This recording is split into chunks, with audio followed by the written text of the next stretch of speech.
Kochikomo satu tonyeza osatu radio 4 ensonsoze chikumi ka tonyeza msamvu radio 7 era kali yabeji kuru bomu kama kabalega kosa chikumi mubiri ka tonyeze musamvu radio 8 Masaka Adam Kungu ne Honorable Lutamaguzi Semakula Brunaku abweruti olwo kusatu tubera mpaka sawa olokuna rather paka sawa zibera 5 eranga bwe chobutandise onako binje biriwo mu gwanga card efuse card ticket mu kibina cha NUP ensonga zigera masse yo mpamvu mu ko tujja kubatizwa buddo olwalero abaziddiro basaze asauda madada foot soldier 311 yagambye nzijanga independent era yasobodde okuberanga asunsulwa side eyo Julius Mutebi meya wakira yasazedde diro yayingidde PFF ga munyima mutya ticket bendera yabadde ina kuba yange zensizo okubiranga nkola ekibina cha NUP tekina bwenkanya tekina mazima nebirala Honorable Lutamaguzi ajja kubanga ayiragayira nga member wa NUP omupya mbadde musibye kubera nti mukovu bya suso nti ali mukukanka nali mukutintima kubanga ekigena maaso kikambwe okusinzira kubaliyo sebo tukwaniriza Honorable sebo neyanziza nnyo mukama wange obudde buno bompadde olunaku lwaleero nzikiriza nsooka okubuuzaako salaamu aleikum. Aleikum salaam wa rahmatullah. N'okubuuza ku bansinika mu palamenti abantu b'e Kasangombe mbalamusizaako ab'Nakaseke Kapeeka Semuto mwebalo neyanziza nnyo omukisa guno gwompadde amakya galeero. Nze ne kacaayi kange kano nkulabiwe mulugumye kiki? Kakati wenkulabe ne kacaayi n'onzijukiza mbu baminisita ba Museveni baba bagenda mu kabineti buli omu atambula n'ekindaazi kye mu kooti n'akakopo ke ak'amazzi so bwe nkulaba n'enkubuuza nti owaaye naawe kati okoppanga kabineti ya mwami Museveni tewali yeesiga munne buli omu atambula n'akakopo ke akacaayi buli omu atambula n'ekindaazi gye kakati tosobola kumbuuza mbijjawa kati gwe lwaki oyogera ku byeggulu gy'otatuula so okumanya kuba kwa buli bayali otafiro bayali yani era naye yayogera bagana ne obati nyefuzo bani bagana ne mu chapati ne ka chapati kakati anti omulembe gw'abayekera abantu ababanga babafuga bali bayekera bava mu nsiko kizibu nnyo okusanga abantu buli omu nga yeesiga munne enfa y'abantu ogiraba embuzi bwawe y'abantu ogiraba kwegamba buli otuula n'abantu it's a table of hypocrites mu kifo ky'okugiyita table of cabinet members bagiyita the table of cabinet hypocrites kati bwe batuula wali era oli ne bwe bamuwa ekindaazi agamba alusa zinnuma sijja kulya kindaazi ekyo kikaluba ensiibye ekikyapati ekyo kirekeewo omukulu buli kaseera bamutisiza budget nene nnyo mu palamenti okuba nti baba mu cabinet baba balya naye kizibu nnyo okusanga kati minisita ayeesiga mukama we Museveni kubanga naye alaba is a user and damper ndowooza Kadaga wamulabyeko was the example of the hypocrisy in NRM government kati n'essaawa za kakati akulukusa amaziga naye nga wali eri bwe twali mu parliament nga akyali darling no one could talk about her she was tasobola kwejjusa kubanga mu biro bino yali badde yakeera mu Kereziya n'agamba akulupa naye yagamba nti be yakusalawo byali byebyo kati bonna wali yagala bafune bendera brother bafune ekifo obwenkanya bwetaagisa ne wakubadde buli omu yali badde tafuna kifo naye kituluma nnyo kubanga ekibiina ekiri ni charge of the country bolabanga buli omu avaayo atenda bufero buli eri n'okozesa sente z'omuwi omusolo mwanga chairperson wa party mwami Museveni alisoose kubabuuza lukia zino billions ezisuka mwana more than 40 billions nawulidde waliwo omwe yakozesa more than 10 billions do you know what it means to cost you to spend more than 10 billions museke omekye kitegeeza ne lole eziresa amakuti aga sente ezo mwali badde mubabuuza naye mwe mutubuulire sente zino muzijjawa because we know some of you not long ago you have been paupers bali mukunoonyereza kunoonyereza tekusobola ani anoonyereza kwani tribunal terina makulu eringa eno gye baateekawo okunoonya obufere obwali mu kulonda mu kamyufu k'NRM waliwo enkyukakyuka gye yakoze gy'olaba ey'amaanyi the difference was the similarity nalabye papula we have upheld your election tewaliwo jasera neno museeke nalabye abamu bakaaba most of the senior members mu party nga bagamba zino sente tetuzirabangako by investigating banaffe sente bazja of course you know NRM government is anchored on corruption and looting we call it kleptocracy government anchored on looting. NRM government is anchored on looting and corruption. Without the two, it can't survive. How about the fight they Which fight are you talking about? Fight chigwe jolaba. Obuchiko buliwo nga bwe babuyita the painkiller committees. Can painkiller find any solution to any sickness? Nene jotulaje buli park watula nako anti nze abine chairperson park local government nkugambye the government itself yali badde na serious institutions ezirwanyisa obubi serious enough okulwanyisa ababi no, ina park central ya mwanga kivumbi oinakosa serie ya uliriza park is just subsection ya bili ebitongole ebiri major nga kati wala ekitongole kya IGG is the IGG happy? Is Betty Kamya happy? She left when she was cursing. For her she could only be allowed okukwata busimolo fish ne gashaka ibumukene gashaka wali kwatanga konga bakugamba eyo shaka giveke inzo fulumye ebintu byafe wali wenyanja kakati bwe mubeera mu gwanga ne mubeera n'ekibiina ng'ekya NRM kyekiri ni charge of your country ne bateekateeka okulonda n'okulonda okuwa mu mugongo ne bakubba imagine n'okulonda okuwa mugongo era tubeetegekedde mu kalulu kaffe kuba abamu mujja n'appetite y'obufere. There is a time waliwo omukungu w'NRM bamuwa sente okutwala sente z'abasista yasala n'aveene waffe kubanga abamu abasinga okubba mu NRM baveene mu opposition ne basanga abamu n'asangayo eri nga bali balina kikali kyabwe because I've told you NRM government is a kleptocracy government. Omanyi kleptocracy kyekitegeeza sente government is surviving la mukulutinga era bo bakitwala nomo nti gundi wazichanga munonga yego munonga nazichanga munonga atebogira bwe anti nkugambye nazireba munonga natera omupiira gwagende wa chairman ya gambire takitegeera nkubyo omupiira olinga yogirira omupiira bamanieza kakati ne mu kibiina kye NRM mulimu Liverpool mulimu Sunderland mulimu Liverpool mulimu Arsenal mubabbi lindako anti mukibina cha NRM waliyo Liverpool mulimu Arsenal Sunderland ne Man U bakola batyo anti kati Liverpool ye champion Sunderland yeberubirira okusalwako kati Arsenal yeberaawo netwalayo kati ne mugundi zaabwe waliwo Liverpool mwenale mulimu Liverpool omubbi Liverpool mulimu omubbi Man U mulimu omubbi Sunderland so Liverpool echanga newaako Sunderland newaako ali eri nono newaako ali and for them stealing is normal ate bakitadde omugwanga kati don't you know tikati buli muna Uganda ali contented mu mbeera gyalimu obutaba na ddagala malwaliro amakubo okubanga gafa obwavu awemulugunye wani to do what to who and to do what chovudola bafeno opposition we are busy discussing about transition. Museveni and his group are discussing about succession. Have you ever noticed that? The opposition is discussing about transition. Museveni and the group of the Kazoo are discussing about succession. I have not noticed. The two are different. Has the succession debate started? A long time ago. Never minister wa Museveni. Balambarugahale yatembete cha succession. Anti kati Balambarugahale wali eri aliwongo olukoba ku gali. Gwatulayo mu Kazoo izibala a member of the Kazoo nakugamba no tuwaliwo ka parliament kabwe bakaita the Kazoo group ako katulwako bali cream of the kleptocracy cream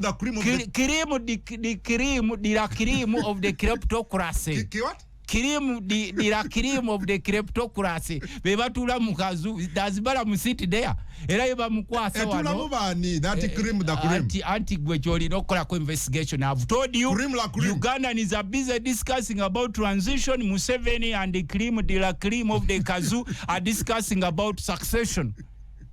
They have empowered themselves financially, they have empowered themselves materially, and they have weapons in all corners of the country. Cream the cream Ukatege dako sebo kati bano bonna batula kakati bano bali omunsi bakomeno wansi eno era kyo bavuddola banti ne bali omunsi naye akaaba mu maaso ga chairman ngagala kusambirawo meeza gambwa ne tukoyo kutujoga okukoleranga obwerere ntuyo ne zigenda nti yes basetting omusingi gwabwe nga gwabubbi buyaye na bukumpanya even senior party leaders abali badde balaga ekyokulabirako nti omubbi atuuka n'agamba nti let's now start working kati balese ekiwandiko Uganda yakajegule ebiwagoni by'eggaali y'omukka naye bagambye nti gye babigula uno we babireeta wano ku luguudo tebijjaako kati bagambye tupangise ku biwagoni by'eggaali y'omukka eby'e Kenya ate bino bebagaleeta Uganda yakwata more than 200 billions okugula bireyire wagons okubijja South Africa bwe babireeta wano nga bigazi nnyo nga tebyetobola kukola ku gaali y'omukka eya wano ne babagamba babizeeyo kubanga bw'oba ogenda okukola procurement osooka kukola gye bayita due diligence olw'okuba nti bano be bali mu kakundi kali akakazwa babireeta kati bagambye nti Company ya South Africa ya bi rejectings okuddamu okubireceivinga ne bayisa sachula nti bapangise ku bigaali ku biwagoni by'eggaali y'omukka eby'e Kenya bye bigira bikola wano bapangise at a huge sum of money kati yabigula yasoka kulaba anti kati oluguudo la yabigula is part of the cream de la cream the Kazu group the cream de la cream cream de la cream de la cream owa kabinja kali akazu they steal as much as they can because they have a lot of teyakola measurements alabe ebintu bya nanti kyenkugambye nti kakati bobeera mu nsi ng'abantu basetinga gye bayita kleptocracy NRM government that believes in looting and the chairman ne bamuga tukwate kubano n'agamba inspector general of government nti tobakwatako bajja fulumya sente genda mpola Betty Kame yafulumye office ng'alinga omukyala wa parliament eyali gundi waffe clerk wa parliament Kibirige we yafuluma bonna bafuluma bakaaba Kadaga yafuluma akaaba bano babali omunsi naye natandise okulira nga agamba mwe bikunta bye lwaki babitadde ku lubalaza amwanise andi baba kufulumya mu nyumba ebikunta wasooka bisoya ku lubalaza no I'm not happy I'm worried about this country we have no future we have no future do you want me to cry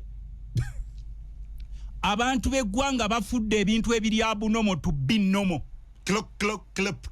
what under the kleptocracy government of NRM gwe kikeberekaawo teka mutimbagano meaning of kleptocracy government ebintu bifuuse nomo obutaba na mulimu bufuuse nomo okusosolegana mu mawanga kuli nomo musajja n'alonda olukiiko bwonna obukulira gavumenti nga bonna boogera olulimi lumu ba DPC beggwanga kyekimu abakulira amagye bonna kyekimu abakulira civil service bonna kyekimu abakulira ku nnyanja bonna kyekimu abakulira obubondo bonna kyekimu kakati we tukoma wano nga tubagamba are you watching the space nga mukoma omugamba tusobola okubiwatchinga nga balina ke batuwadde ate babivumirira nga bya practicing the most sectarian government in Africa is Museveni's government it is full of he keeps on condemning.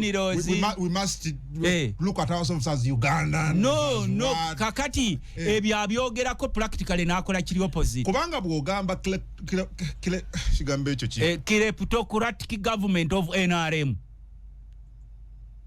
Ate babadde successful kubanga bwe bajja wano they ensured weapon Museveni jasinzo okozesa mu ggwanga lino yabwavu he ensured that the majority of Ugandans 90% become as poor as possible under the arrangement of government teka za government eziriwo okulwanyisa obwavu ne mu church wabeerayo okusaba naye bwaki webuza abava mu kusaba ate be bagenda ne baluutinga Early president yatugante wabunula statistics abantu banji bayingide money economy where is the money economy is not verbal it is physically seen and touched.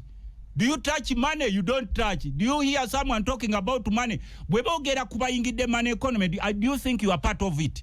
Gwe is talking about the cream de la cream yeri mu money economy kubanga yo baleeta taata n'aba mu money economy, maama ali mu money economy, mutabani ali mu money economy, muwala waabwe ali mu money economy, muzzukulu ali mu money economy, n'obukologosi buli mu money economy. What about you? Are you in money economy? Ngwe weetunuulira gwe.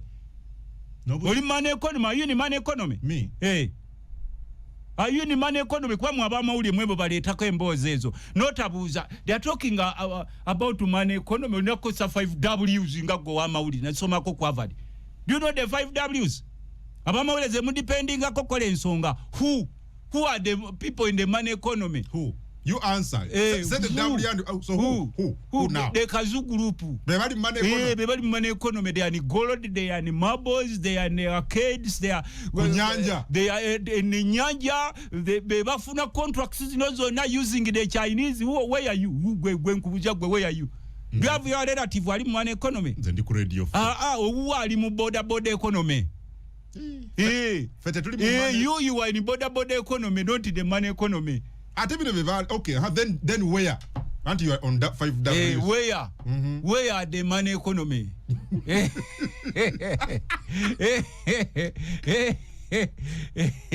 Where are the money economy? Wago oliwa mawulire kyenkubwe buli kyenkubuujo alina okuba nga okimanyi ezo ze nnyingo ze mutambulirako nga mukola amawulire gammwe. Which? Weni?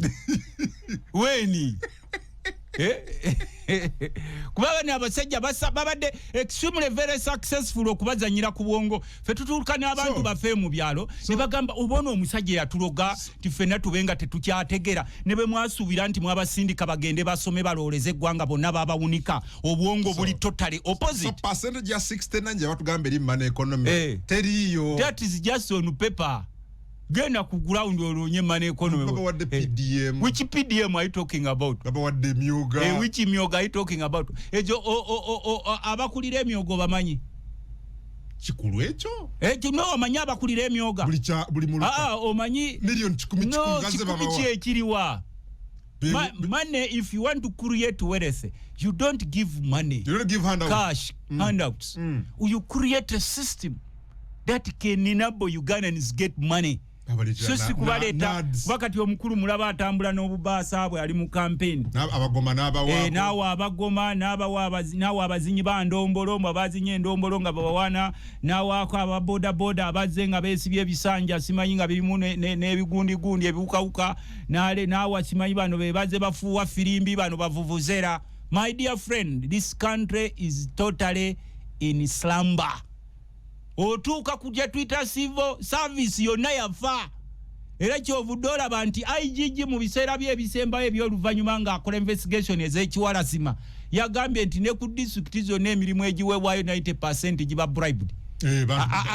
Wakajja okitegeere madamu IGG nga nze sirina bagula migule. Why do you give such a reporting ofuluma? Yali kyogedde. Oba bagula migule, can't you do any action? Can't you do anything? Tolina kyosobola kola jja kugamba I'm not part of the Kazu, the Dilakrim. The what?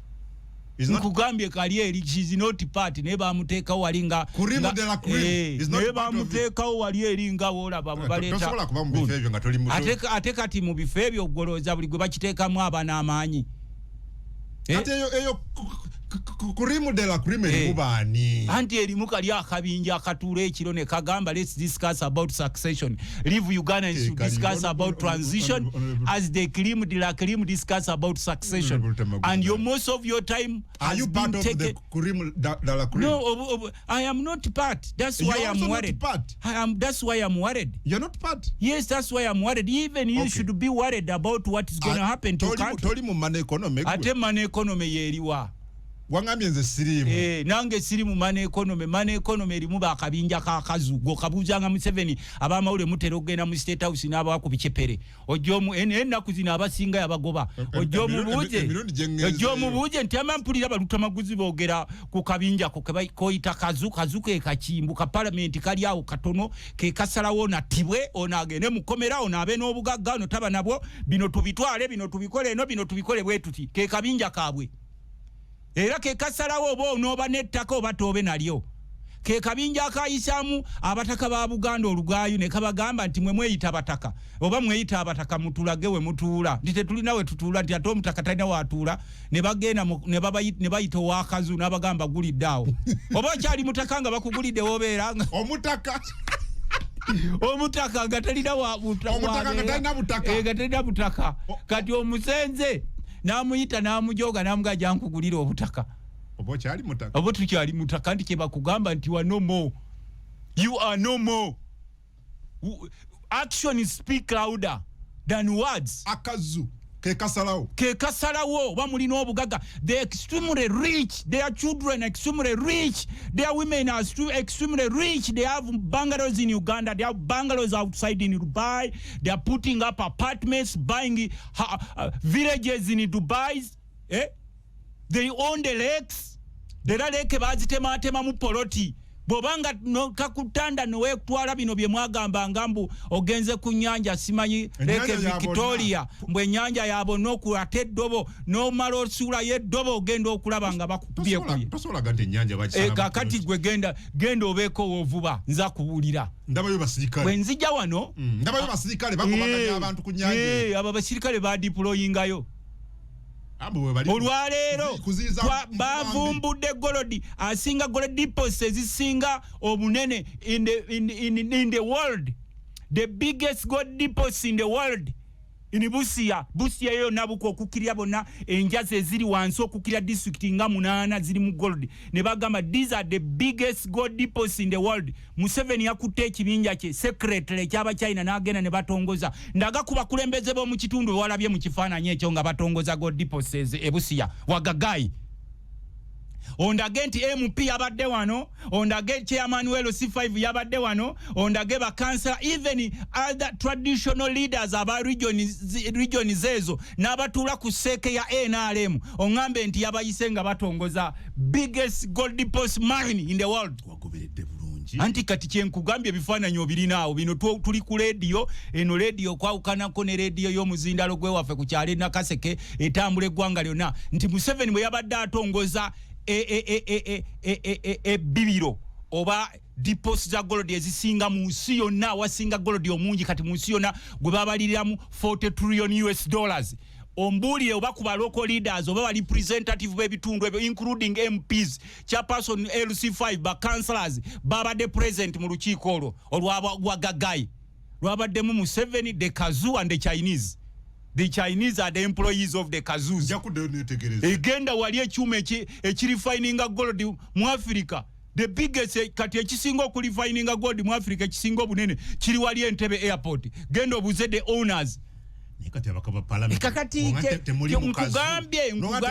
You are member of parliament. Yes. You're saying member of parliament tebali mu Kazoo. But ministers tebali mu Kazoo. But so who is in this Kazoo? Who is this? Kazoo kamanyidwa. Nkugambye mu economics wabeerawo be bayita ba shareholders, ordinary shareholders. Waliwo balideko ordinary shareholder. Ordinary shareholder taking a decision in a body etudde mu company. Yabeerawo ku receiving minutes body waliwo buzijjako who are the ordinary shareholders of Uganda company. It's a company of Museveni and group. No, Uganda is. Can you make any decision netekebwamu ekitiibwa nakati olwaleero n'abasirikale batya n'owulira nti gundi bamukutte ne bamugalira birungi n'abalala ate sebo mukulu muhozi sebo nawulidde wakutte omusajja oyo gwe bayita birungi n'ogamba n'abalala obatwala basatira omu oba yeetuze bwetuze omusirikale oba yafudde nembadde nno njagala oba oyogere gye nomuhozi omuwe credit agamba mbu alikulwanyisa bulyake bubbi n'ebirala kakati gwe bw'aba alwanyisa obulyake n'obubbi abulwanyisiza wagwe ng'owamawulire atandikidde mu magye gy'aduumye abo be babba sente z'abasirikale ez'ekizodasi n'endala obeza wazalendo abo ba paymaster be yakutte did he arrest paymasters akunonyereza kukyagenda anti kubugambye abo buli omusirikale abane title ye gwembulira nti alwanyisa obubbi yakutte paymaster nti obona omusirikale gwe yakutte bamuwa sente agenda azimbira abasirikale amayumba n'azirya obo wa police kubanga the biggest challenge we have as members of parliament as citizens of Uganda yembere mbi abasirikale je balitamu aba police n'aba maje parliament ne tuba wa sente bana abakulu ne babba sente yalinga General Muhozi CDF yali atutobuvunanyizibwa n'abuuza nti lwaki parliament yayongeza abasirikale omusala nene balonda mu balu batu be bayongeza has ever taken that initiative George Mpandikiro jintekere mu pigeon wolo yange mu parliament gwe ngagoberera kubanga you were support of the Kazu group no. When they are discussing about succession mwinga mutuza kubirala ekiri mu diro kye tugamba mu 7 we shall not have a monarchy in Uganda. We know many people are going to be killed and are being killed, arrested, kidnapped, whatever. Yeah, but you're always in these elections. Anti-kakati. Why you say... future and you worried with But you go... Yeah, but you go in elections. But you go in elections. Sir, you go in elections every after 5 years. But you're going to balunda. So why do you say it's a monarch? Which Uganda are you talking about? Which Ugandan are you talking about? Gwetomanyi nawe omuganda agamba wanise tasekere wankenku tomanyi nti nawe ebiseera by'omaaso omusajja yakwata zaake n'amulaawa yali amulaawa omusirikale yali alaawa zaake n'amukolako ne bannefujjo beebuuza omulambo gwani yamutuze yono gwe basanze ng'afudde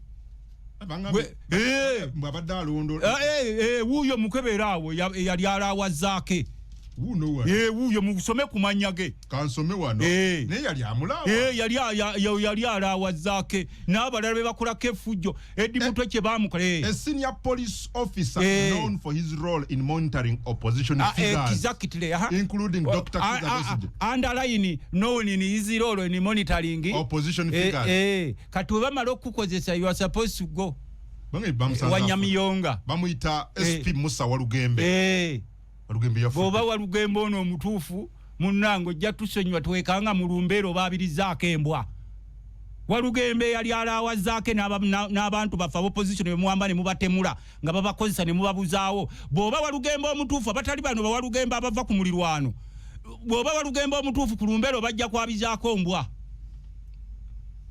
okitegedde sebo bw'oba Walugembe omutuufu ku lumbeero bagenda kwabizaako mbwa lwaki ekibayigisa nga abaana baffe be mwasangano ne babakozesa ng'olowooza muli baganda bw'otaba Walugembe wa ku mulirwano ng'oli Walugembe omutuufu owa wano ku lumbeero bagenda kwabizaako mbwa ku mulirwano wali oba Walugembe bangi bava ku mulirwano wano ne bajja nga Erutamaguzi naye ng'ava ku mulirwano nga Erutamaguzi owa ku mulirwano ye kkungu naye ng'ava ku we bajja wana tebaleekaana nnyo baleekaana nnyo alija kye nkugamba soma a senior police officer known for his role in monitoring opposition figures including Dr. Kizza Besigye has been found dead in his bed at his obambi bayafudde kibwatukira oba mutima oba kiki oli omulala eyali yeeyita Lion of Mogadishu simanyi mbu yagwa katebe ne kamugira bw'ati omwamulire yali yeewaga they should prepare their caskets ne tumugamba they should prepare their coffins Lion of Mogadishu muganda ne mutambula ne tubagamba wano bw'osanga ng'omukadde w'okukyalo n'akutunuulira ng'oleeta amalala aba simujega newe changa nga mulowooza nti mwe muli part of the Kazu genda olage talanta yo wali genda banoonyereze bategere yafa teriajja kunoonyereza he was found dead in his bed under unclear circumstances waliwo omuzimu gwa fuutu soja ogwamulumbye waliwo muzimu gwa fuutu soja ogwamulumbye ate tubagamba nti mwabe bakozesa okutemula abantu baffe ne mubasombanga bwe munaafanga nga mulina amanya gaffe maganda tujja kulagiranga abakulu b'ebika babasikise embwa omukulu w'ekika atakusikiza mbwa nga ajja kutulaba anti ffe tukugambye nti oyo bw'abanga Walugembe owaffe owa wano nga si owokunsiza okumulirwano kuba tulinayo bawalugembe abajja wano nga bakunsiza ku mulirwano nga oli wa wano nga gwe badde bakozesa okuyigga abantu ffe ne babatemula temulowooza nti bwe mulaba nga tusirise tetutegeera kigenda mu maaso nedda nkugambye oyo yali alaawa zaake n'abantu baffe abalala bababuzaawo manye effujjo erikolebwa ku ba Eddi Mutwe bamacete n'abalala bw'oba oyagala okumanya eggwanga lino we litambula Bw'oba oyagala okumanya eggwanga stage gye liriko osooka kutunuulira baasoma mu ggwanga eryo bafaanana eneeyisa yaabwe poliisi ze bayisa. Bw'omaliriza okutunuulira abaasoma then tunuulira bannabyabufuzi. Kibi nnyo okufugibwa munnabyabufuzi yali abaddeko omunaku ennyo. Era kino tukigamba future generations bwe muba mulondanga abakulembeze mulondeeko ku bakulembeze abaali babadde waddeko nga balinawo kasente naye bw'oleeta omuntu eyali abadde lukyolo n'omukwasa entebe mwana wa tumujja kuva mu kukaaba mudde mu kusinda. Olwaleero n'evvuba litwala mu byoto by'abantu. Yes, gwe wali obaddewa ne generation y'aba leaders 40 years nga tebamatira. 40 years nga batutte buli kiriwo mu ggwanga. Najja wano ne nkusomera waliwo bishop omu yansanyusa yangamba nzirira mu lisiti y'ebintu Museveni be yatunda nga asanze wano. Nasoma lisiti ne nkugamba bwe mwali mujja wano Museveni yasangawo gye bayita foods and beverages. Yagulanga ebirime ku bantu. Foods and beverages. Ne nkugamba Museveni bwe yajja wano yasangawo gye bayita Produce Marketing Board ngene erina ekitongole buli region. Region, I'm talking about regional. Wane Kampala yali wali eri wankulukuku. Eyo gye bayita Produce Marketing Board yagulanga ebirime ku bantu. N'agitunda. Museveni bwe yajja wano yasangawo Coffee Marketing Board. Ngegule mwanyi ku bantu nga n'abantu baweereza bukiiti nabasobola okwerera abana ne bafuna akasente aka survival. Museveni atunda Coffee Marketing Board n'ekyuma kye baali bayita ekya value addition ekyamukolanga kiri Rwanda. Museveni bwe yajja wano yasangawo gye bayita UTC, Uganda Transport Company, ng'eyeekozesa baddereeva, ekozesa battani boyi, ekozesa bamakanika. Owulira sebo? N'agitunda. Museveni bwe yajja wano yasangawoekampuni gye bayita Yujiru, Uganda Garment Industries, ng'eyeekola ngoye ng'era egula pamba. N'agitunda. Wali ojuliddeko? Museveni we yajja wano yasangawo kampuni gye bayita Tumpeko. Oba Tampeko. Batampeko. Eri wakati. Yakolanga ebintu bya plastics wano. Museveni we yajja wano yasanga kampuni yakolanga emipiira gye bayitanga Dunlop. N'agitunda. Museveni bwe yajja wano zonna zaali za gavumenti gwe nkudira mu bishop. Museveni bwe yajja wano yasanga kampuni gye bayita Uganda Hotels nga buli branch ya buli kitundu kya ggwanga nga kiriko Uganda Hotel ng'era ezo zonna ziwa bannayuganda emirimu n'azitunda. Gobadde okimanyi nti ne Sheraton Hotel yalika hoteri ya gavumenti Museveni n'agitunda. Conference Center yazimba Museveni yagitunda. Gye bayitanga nayo. Museveni bwe yajja wano yasangawo kampuni gye bayitanga Naitiru. Ejinja. N'agitunda. Yali ya gavumenti. Museveni bwe yajja wano yasangawo ekitongole ekyagulanga n'okutunda ebintu bya gavumenti bayitanga Transocean. Nebitundibwa. N'agitunda. Museveni bwe yajja wano yasanga kampuni gye bayitanga Uganda Blankets ng'eri mu Australia. N'agitunda. Bye nkusomera simanyi obiwulira. Museveni bwe yajja wano yasangawo kampuni eyagulanga ku bintu gye bayitanga UCTU, Uganda Cooperative Transport Union. N'agitunda. Museveni bwe yajja wano yasangawo banka yaffe ey'abannansi eyalina branch buli kitundu kya Uganda gye bayitanga Uganda UCB, Uganda Commercial Bank. Omanyi abaagigula n'obufere obwaliwo. Omanyi branches yalina n'ebyapa bya Uganda gye byagira. Museveni bwe yajja wano yasangawo gye bayita Cooperative Bank. Gwobadde okimanyi nti ne kampuni ya Pepsi yali kampuni ya Uganda. Kati nkusomesa. Obadde okimanyi nti kampuni yakolanga Coke Uganda Beverages yali kampuni ya Uganda. Museveni bwe yajja wano yasangawo amaato agali ku nnyanja ne gabula. Agunga government na. Kati nkusomesa kuwaga ebiseera ebisinga bwe twogera wano bwe mugenda ne mugamba nti oba Museveni bwe yajja wano yasanga kampuni yakolanga emitayimba Uganda Machinery. Nkuwulire kitaba tetulina buli kimu bakitutte kyabwe. nkusomere ki so bani abazigula nkusomere ki nkulekere ki buli kimu kyagenda kusomere ki nkulekere ki Uganda Airlines yakadda Uganda Airlines bazikomejjawo naye nazo si zaffe era beekyusakyusaawo muzitulemeredde simanyi ne sipeya gye twamugula simanyi kampuni ya era nagambye bantu mmwe mwabali eyo mugende mukebere ekyapa kya parliament kiyinza okuba ewa Manerenda oba ekyapa kya State House ebyapa biri bisatu byonna bagaye mugende mubinoonyerezeeko mugende munoonyereze ekyapa kya Bank of Uganda munoonyereze ekyapa kya parliament n'ekyapa kya State House nze nkugambye mugende mubinoonyerezeeko lwaki anti nze nkugambye mugende mubinoonyerezeeko nze nkugambye eno gavumenti mbadde nkyakusomera nkusomere ebintu byaffe ebyagenda Uganda Cooperatives Uganda Fish Net Industry yagulanga obutimba obw'okuvuba ku nnyanja nkubeire kiseruganda nkulekereki gavumenti yalina ennyumba z'abakozi zino zonna flat zolaba ez'ebugoloobi ez'ebukoto ezawane wandegeyo zaba ezo flats eziriko National Housing Corporation ezo zali bitongole bya gavumenti mubibuuze baani ababigula era ani yatwala ssente ezo n'ettaka eryaliwo negwe gundi tukumenyere ki tukulekere ki tetulina kyetulina nkugambye ne National Parks oba amalundiro g'ebisolo mu ggwanga lyonna baganoonyereza abasajja abagenda okugagula aba China. The Chinese are going to buy them. Kati ate nkubuulira.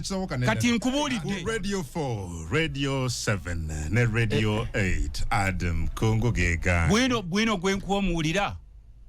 Obadde okimanyi nti ne Shell yali kampuni ya Uganda.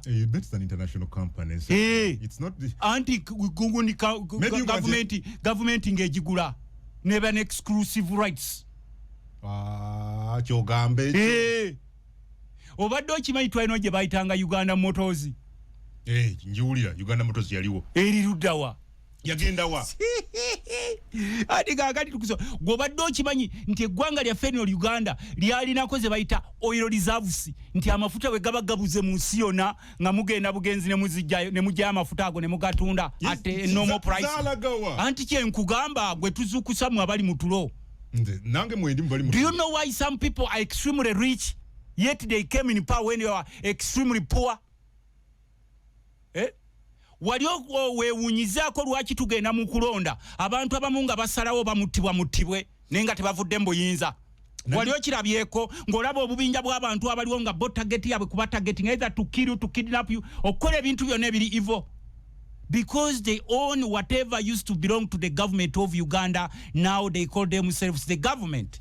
Naline jeno mjisha mudu ngayogera ku nsonga yemwe ya mafuta reserves nagamba tetucha nagamba akizuka stachi gwe Kenya tuino nagamba nemmere for example kakati ennaku ezo government yagamba nti takings over amafuta owakiwulireyo gundi sasa iningira mu parliament ku Mataala nti government takings over bateekawo kampuni yaabwe mbwegenda okumanaginga okuimportinga amafuta wano basobole okumanaging ebbeeyi yaago galeme gabeere stable naye bukyanga company taking over ba Uganda taking over okumanaging amafuta okugaimporting oba okugaleeta mu ggwanga wali olabyeko bbeeyi ng'ekendeera sena wenkiraba lwaki mwe temukibuuza mwenga bannansi kati ebyo bye tubagamba era bwe tugenda mu kulonda kuno tosuubira nti abasajja bagenda kuba bakisajja oli tokisuubira nako era ffe gye tubeere tetubasuubira nako kutulaga kisa naffe tutambula tukimanyi they don't want us in our country. They either think of killing us,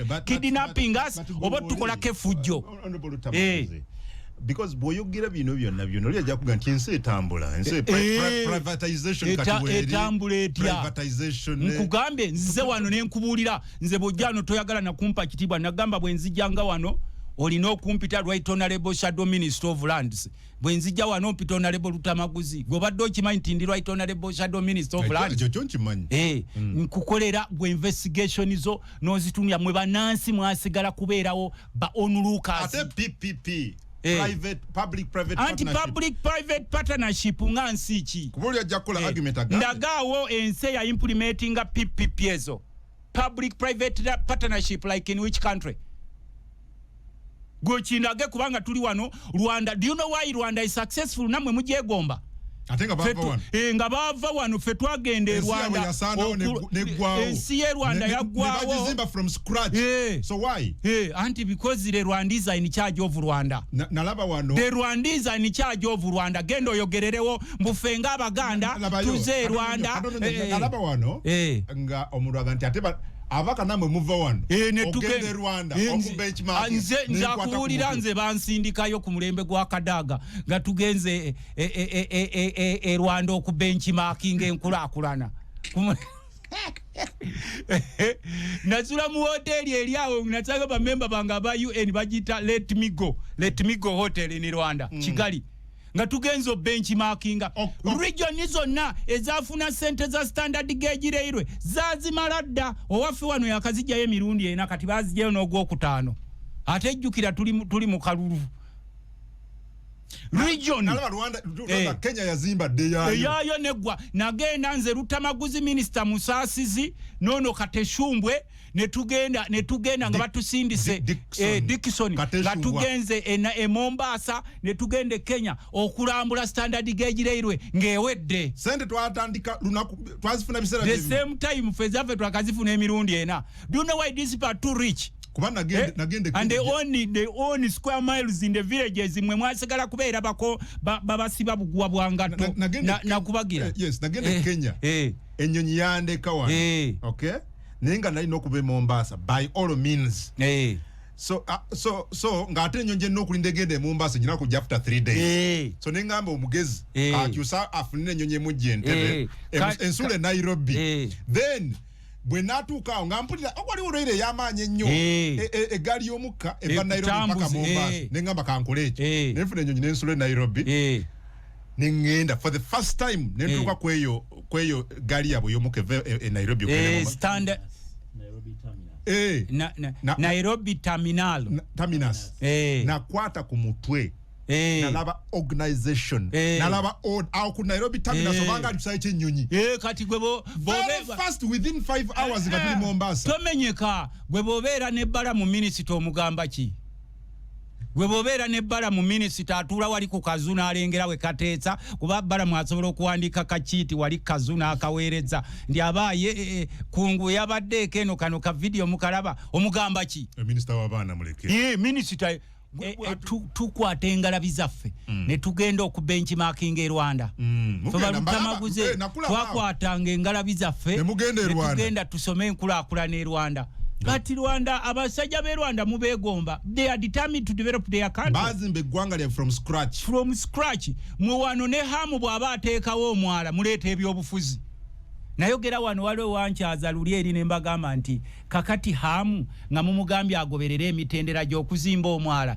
kibi kyekiriwo naddala bw'abanga abaana bafe ababadde bakolera wagenda oteekawo enkulaakulana abafunde balaga waliwo omusajja omu nampalampa nagamba atalina kuza ne muga kakati solution ki gy'olina ku mwala ogwo kuba tugenda kubeerawo ne kaafu nga talina kiddako buli kimu naga no please ne bw'obeera wa opposition waliwo ebintu ebimu by'otolina okuopozinga naddala mu nkulaakulana nga tebyetaaga mbyanfuzi nze nagenda Rwanda nembuuza yono Kagame kuba maama wange yawaako Kagame mmere Nakaseke munsiko ewaffe ng'olutalo luwedde ewaffe wajjulanga abasirikale really basikaje simanyi mwenye muzeyi grupu zaabwe zalinga nyingi nga zijja ne Santana ewajjajjaawo nekuwulireko abasajja abo babi balina emitima emibi okuva lwe baba wemmere mu nsiko olutalo ne lugwa tebadda abasajja balina emitima emibi badda basajja mmwe abasinga ne bwe mufanga mweyaguza lujjo balina emitima emibi moto nawaka kavule nawaka emoto wawaka mama emoto wawaka emoto nawaka magere nawaka moto nawaka tochusa bigambo moto nawaka mama emoto wawaka emoto nawaka kavule nawaka emoto nawaka kamocha nawaka emoto nawaka luwero emoto nawaka emoto nawaka mama emoto wawaka kakati konka Uganda ebizibu byetutubiddemu ng'eggwanga mwabayimba obuyimba obwo ne mujja ne muddamu ne muyimba ensi esobola NRM bakakasa ejja kubaja mu bizibu nga n'abaayo bakaaba okateekereko kadaaga akayimba ako kateekereko kadaaga ako NRM kakasejja obugambo obwo obutegedde obuwuliriza bulungi obusembyeyo okusosola mu mawanga okutugumbula abantu NRM ejja kubajja ebyo bye twaja okumala bye bajja okupromotinga eggwanga okulibuildinga kyetaaga a lot of efforts nga mulina commitment kyekiri e Rwanda abasajja bwe baleeta ssente nga za bulimi zikola ebyobulimi bwe baleeta nti ssente tutaddewo za nguudo ne Kagama agenda n'alambula ekkubo ng'akutte n'akasuuluulu owulira Kagama alambula ekkubo eryazimbiddwa e Rwanda ng'akutte akasuuluulu n'atemako ku koolaasi gwe wataddewo alaba oba walidde naye ffe wano basseruganda abasajja beeyagalidde mu Uganda eno kungu abasajja beeyagalidde mu Uganda kati bagiddukanya nga kampuni yaabwe they are extremely rich tebamanyi na bugagga we bagenda buteka bano abasajja babbye for the record historical record abasajja bano babbye for the historical record abasajja bano babbye ne sente ze balina tebamanyi kyazikolera gwokimanyi tulina abakungu nga ne bw'obagamba bafumbisenga bwa mitwalo 5 buli lunaku maka gaabwe paka balifa kisoboka nga tebalina ne kye bazikozeeko sente ezifuma emmere nejja nga bwa mitwalo 5 mwe bannansi babagabira obukunkumuka ne muba bakambwe ennyo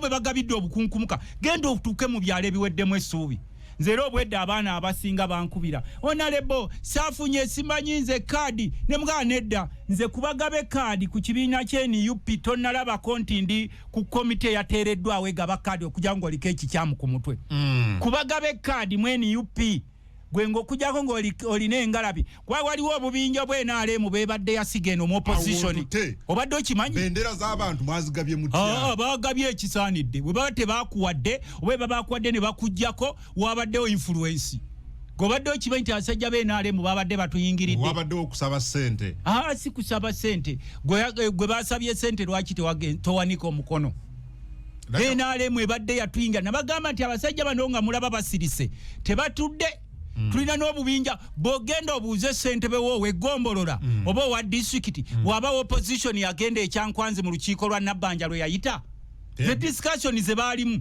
kakati bano bagenze okwekkanga nga buli gwe batwala ekyankwanzi bakuggyeko gundi ze olaba zibalikolinga baali babawadde mission munda mu kibiina buuza ssentebe wo weggombola wagendako ekyankwanzi mu lukiiko lwa prime minister Nabbanja lwe yayita naye nga weefuula opposition gyebali kakati bano we bayise eri basoose ne babagamba musooke mubateekewo abo bantu baffe baba training ne fujjo le bagenda okukola mu kulonda okujja ne baregistra kino tukigamba kya president Kyagulanyi uliya kino tukigamba president Kyagulanyi bw'oba teweegendereza baregistra n'otabakyusa mugenda kwozanga mwanika mu ttaka ekyo kigende ku record bw'oba nkiddamu ku record bwe mutakyusa baregistra bwe mwalonda bonna abasinga gavumenti abayingira mwalonda abantu abasinga ne mubawa ebifo nga tebakola kati abakulu babawadde sente bwe mutakyusa NUP baregistra bwe mwalonda ne mubalekayo ffe tufuna information imwe temutasobola funa ku ground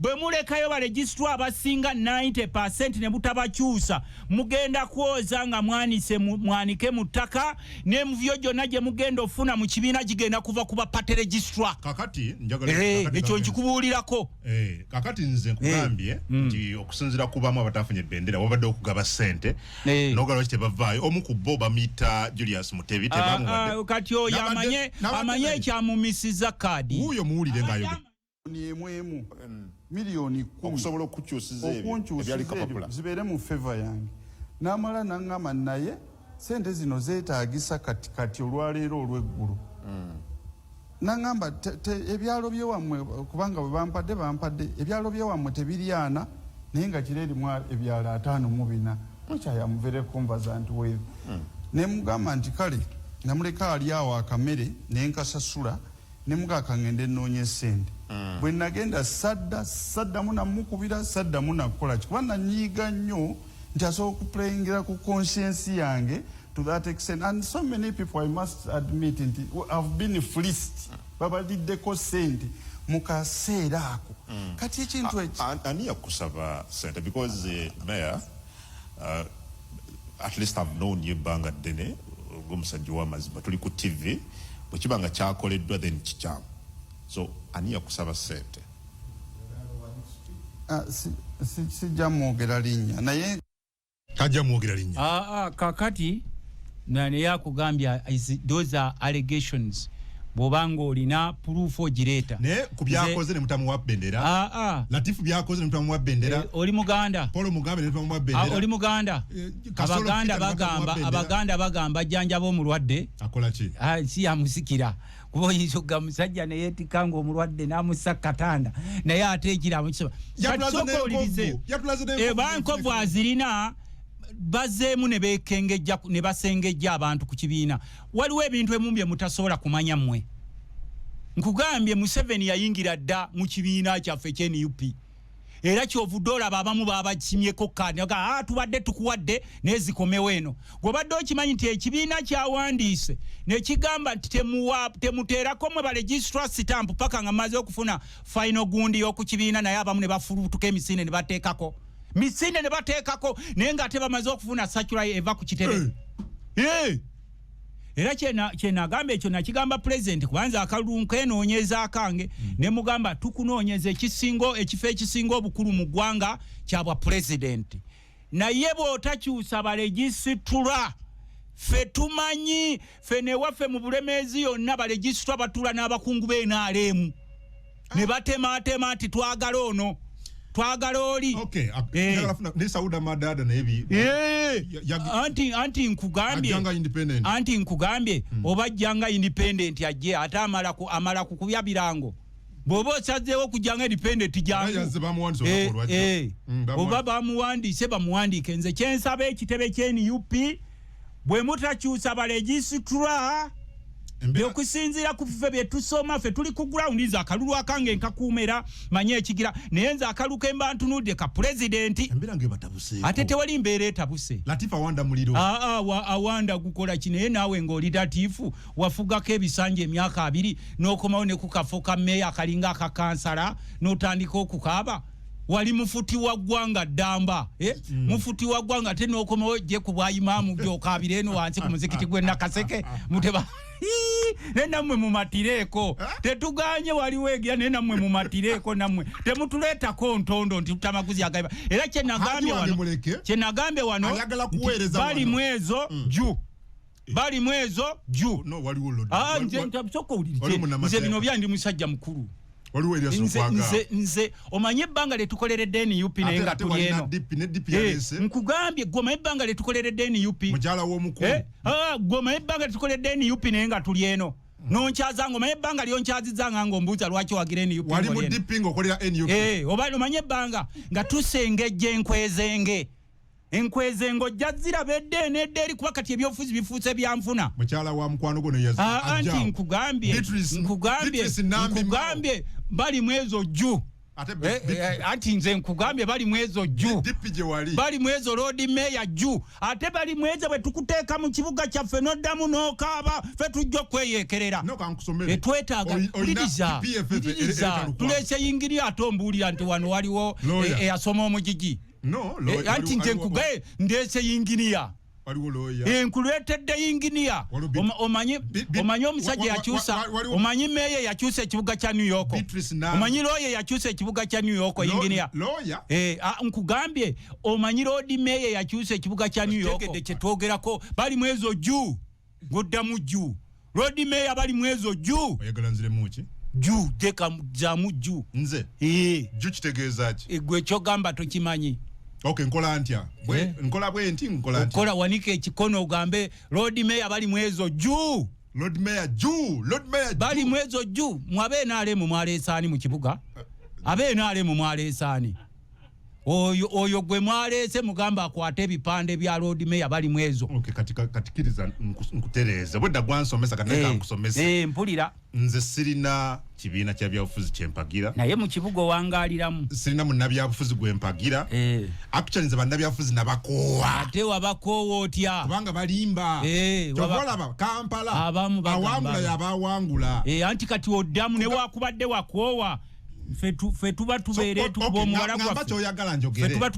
omubala gwaffe gamba wanika ekikonde bwoti nemukono gwadde gwakono gwenna oba owanika ddyo byonna bikonde oba kono ogambe bali mwezo Lord Mayor Ju bali mwezo nomukwano gwange ati kyenkugambye buli lunaku muzannya naye ku luno tumuleesa ono yinginia tumukwasa ekibuga kyaffe Kampala nga New York yakwasa Bloomberg ne mga tukwasiza New York tandika okukaaba kugambye New York balina Bloomberg basoko kwasa kakati fe tumulese ne mwami lukwago mukwano gwange ne kibiina lindako ebyo jabyogerera ku PFF fe tuli wano ebyo byogerera ku PFF nkugambye mu budde buno tuli ku Lord Mayor bali mwezo Ju okitegedde sebo ono gwe tutunulide nga Bloomberg waffe nga New York yakwasa Bloomberg Lord Mayor bali mwezo Ju tewali kukaaba ate Beatrice nami ate nkucyange ng'okaaba mbukimanyi kasasi yono tebamuyodde mbusimanyi kiteezi yagiza abantu ne baziika mbu ate simanyi emirambo tegirabika baganyo bakompensatinga abo bonna eyo yonna bagita peri abani olina okugira mukyala wa Nobert Mao nze sibo tuli mwekereziya totandika kugamba faza kwazina teweewunyanga Bishop asigalidde ebweru ate mukristo nabanga yayingira eggulu lya Yesu ebya nupu biringa bya ggulu bya lali bayise mu kasenge teweewunya nga Bishop asigalidde ebweru nga ate omukulu w'ekisomesa yayingidde mu ggulu naga nti ate Bishop yakuliranga enankalo akitayingidde kyekiri ku bendera zino kakati ffe twabategedde ababadde bayita mu balegistro okkola effujjero tugenda kunoonya abagenda okukuuma akalu ka pulezidenti bwe babanga obadde okolagana ne balegistro abamu nga balegistro mwajjako abantu ssente nga mubasuubiza okuba wa tiketi mukukuta tubeegayiridde nnyo mwetereeze kubanga ffe kye tutunulya akalu ka pulezidenti Kyagulanyi akakuntikko bw'obeera eyo ng'obadde eyo nga legiswa yakuggyako ssente n'okukuta ebyo bigala era nze nagambye n'ab'okukiro kino ngenda kiga pulezidenti bwe muleeta enkwezenge ne muziwa kaadi kuba ffe tuli ku ground bw'oleeta enkwezenge n'ogiwa kaadi ne bwe mba kulaale yange ng'akutte kaadi ye NUP ngigoba enkwezenge togiwa bw'oleeta enkwezenge n'ogiwa kaadi zino ze bayiseemu ezimu ze baatwalanga ekyankwanzi Prime Minister Nabbanja ne bazitwalayo mu kyama n'ogireeta ng'ogyowadde kaadi nga nina laale yange ngigoberawo nedda wuliriza kakiro olowooza Julius Mutebi okumumma ebbali okumumma ne bamusindikiriza ebbali babadde bamuwalana tibabadde baagala anti nkugambye bwe tugenda mu kalulu nowe enkwezenge kaadi etajja tukuumira kalulu kaffe n'ogiwa nejja kulaale yange ne bw'oba ogiwadde kaadi nga ndi ku kabonero ke kamu nayo ngigamba weeyongereyo owulira se kati kyensembyayo seno kino nkisaba mu ddakiika nga tewera tusaba bannayuganda ebyobufuzi byatandise naye obuntu bulamu bubeerewo ebintu ebitwawula bitono nnyo ffenna tuli banjalo kati nerabye ababadde mu sekenaalemu bali omu nsi ng'asiita ebigere awola omambu bamubbya akalu nendaba eyatembeeta okugjawo tamulimi egirimiti ng'akaaba nendaba Kiwanda ng'akaaba mbwe ekyamukubiza bwavu nendaba kalangwa n'agamba kiki kyatakoledde ng'akaaba kakati ebitwawula ffenna kye twetaaga ekigendo tugatta ye sanite tukolere eggwanga lyaffe Uganda with unity buli gy'obeera wagira Ambuleera Ju Nakaseke Ju nange era sebo nkomawo nakulwencha ngenda kubeera Kalagi Kasangombe waliwo omuferagalo twale ekyalo nze bwe nyimirira wano sebeera ne kyensaba ogambe ebbala mungaze mu programu awanika agambe Ambuleera Lutamaguze Nakaseke Ju Ambuleera Ju Adam Kungu Bobby Wine Sentamu Kyagulanyi ku Ambuleera Ju Adam Kungu simanyi oba oli wa Piero yu sikutegeera